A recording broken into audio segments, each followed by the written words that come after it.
So what is up, guys? Nick here, helping you to master your technology. Welcome to my iPhone 14 versus my iPhone 11 speed test comparison. Let's go ahead and boot these up in 3, 2, go. And keep in mind that the iPhone 14 is not a major upgrade from the 13 in the way of power, but at least it has more RAM. So we are looking at that A15 Bionic chipset again, but they now couple it with 6 gigs of RAM, which will put you up from the 4 gigs on the iPhone 11. This iPhone 11 also features the Apple A13 Bionic chipset. So this is 2-generation chip newer and more RAM. So it's probably a pretty solid upgrade in terms of just power alone, but we're gonna find out in this video if right now it's even making a difference. Okay, so what about Face ID? I don't feel like they've really changed much in the way of Face ID. You can see they unlocked at the same time. We'll do that again. Just take a look at the top of Face ID. You'll see they unlock at the same time. So there's literally no difference. Even the animation when you come in the phone, I mean, it feels like you're just using a redesigned iPhone 11 with the iPhone 14 in terms of that area. So that's pretty much the same.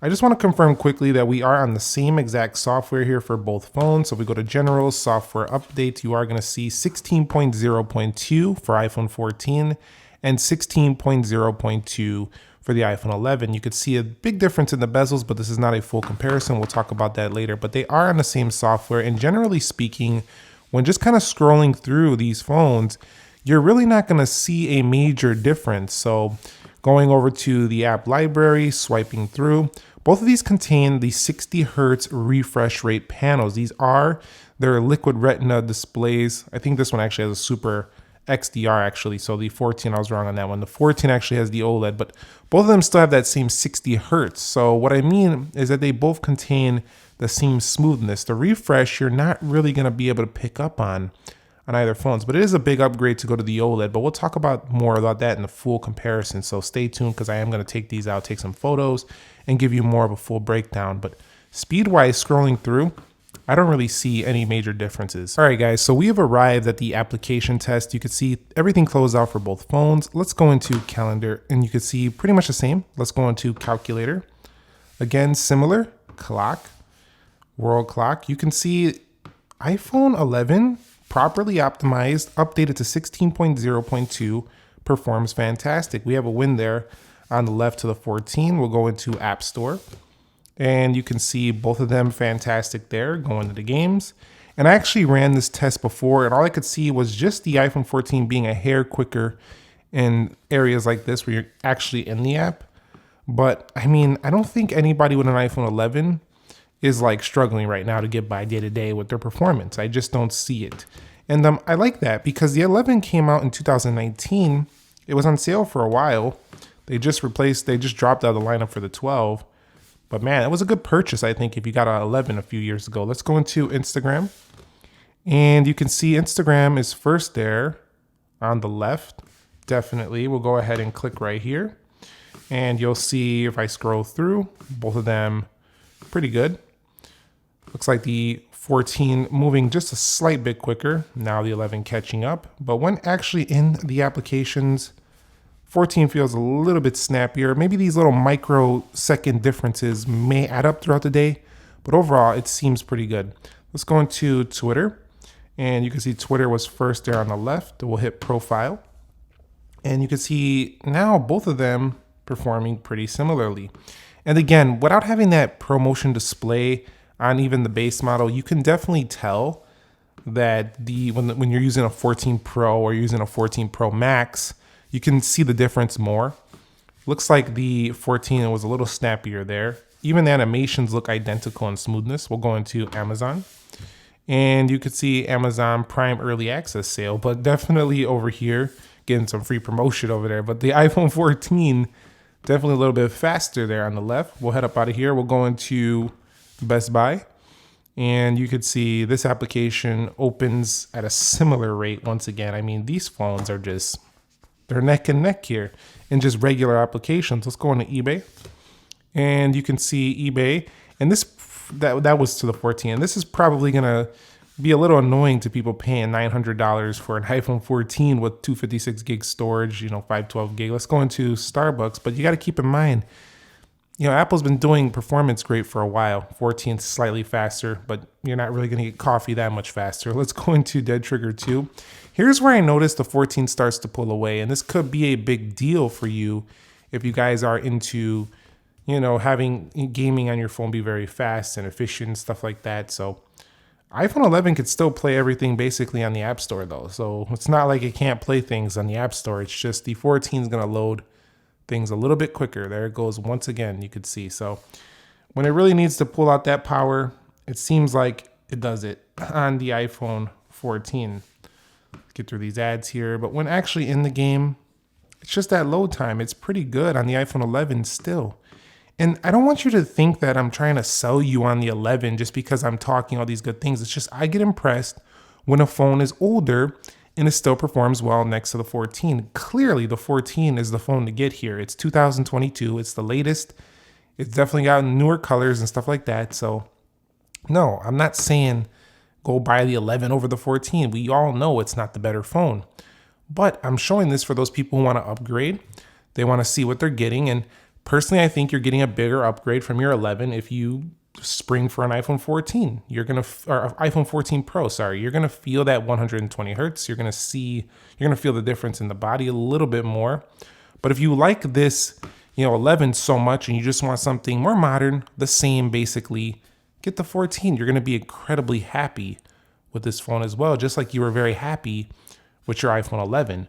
But the iPhone 14 does load up Asphalt a little bit faster, quite nice. Let's go into Geekbench 5, and you can see Geekbench 5 loads here first on the right, and I think this is because Geekbench 5 hasn't been updated yet for these iPhone 14 models. You can see we do have a lower clock speed on the iPhone 11 and a lower RAM. Let's go into 3D Mark.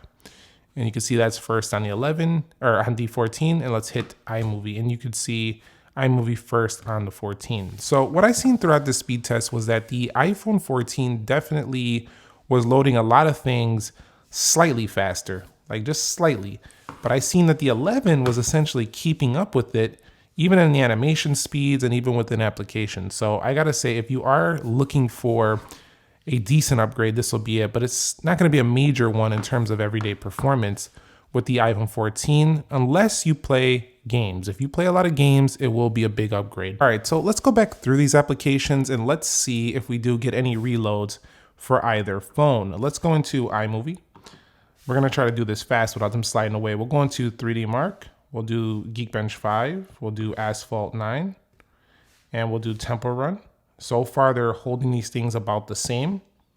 I do expect the 11 to give me a reload, maybe at least one application here. Let's go into Starbucks. Nothing so far. eBay, nothing so far. Best Buy. So Best Buy a little slower on the 11. Amazon. Groupon. And Twitter. And Instagram. And we'll go into App Store. And there goes the 11 with the reload on App Store. We'll go into Weather. We'll go into Clock. These don't really require too much power, so these regular apps, I don't expect anything now. But we did get one reload on the 11, but as you increase your apps, you'll probably see the 11 reload a couple more things. Just because it has less RAM, older CPU, it's slowing down just a little bit by comparison, but I mean this much. If I could describe it, it's like, yeah, it's about that much slowing down. Okay, so the iPhone 14 has finished its test first, which would indicate definitely a much more powerful phone, as Geekbench does require a little bit more power to run through this test as it's doing a lot of things. But you can see 1731 on the iPhone 14 versus with the iPhone 11 just finishing 1320.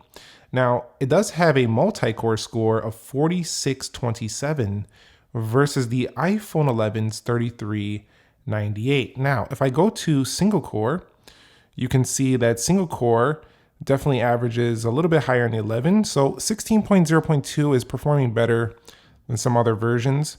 Let's go into multi-core scores. And this is definitely performing better on my 11 than the average iPhone 11. So overall, I got to say that the benchmark's a sizable jump here if you go to the iPhone 14, but mostly in that multi-core score, not really in the single core. And that could explain why day-to-day, just those regular applications are pretty similar overall. Definitely like that you're going into the future with much better performance on the iPhone 14. All right, guys, so we have the same 1 minute and 53-second clip on here. Let's go ahead and save the video, see which one can do this faster. Now, my prior speed test, iMovie actually exported better on the older iPhone, so I wouldn't be surprised if that happened here, maybe because it hasn't been updated properly. We'll see what happens, but this is another area where the 14 should be better. Maybe it will be better in longer clips, I don't know, but as of right now, it's looking like iMovie is very well optimized for either of them. So 14 finished by a hair quicker. I think as the clip gets longer, the Apple A15 will pull ahead. So overall, that's pretty good. I would say video editing should be a slight improvement for sure on the iPhone 14. Let's go ahead and take a look at the cameras here and see how fast they can pop these things open. So let me actually go ahead and bring this down. And this is actually another big upgrade to the iPhone 14 is the camera department. So let's go ahead and hit the camera. 3, 2, go. A major one actually. In terms of getting cinematic video, you're getting just a lot more on the front-facing camera in terms of better low light, autofocus. But overall, they seem to be operating at about the same speed. Let me go ahead and open camera once again. 3, 2, and go. And you can see pretty similar. So you're not going to miss results on either. I will say, though, that the iPhone 11 tends to look a little more saturated, while the iPhone 14 tends to look a little more sharp, like a sharpening effect going on a little bit, a little bit more natural looking, but some people might prefer those more saturated looks of the iPhone 11. So stay tuned for the upcoming full comparison between these should you upgrade to the 14. I will be conducting that soon. If you guys found this video helpful, entertaining, informing, do me a favor, click the like button for me. If you had the 11, went to the 14, consider sharing your experience. Subscribe for more iPhone 14, 14 Pro, 14 Pro Max, and more Apple content coming for the next several weeks. I'll catch you on the next one. Nick here. Be sure to be well, and peace.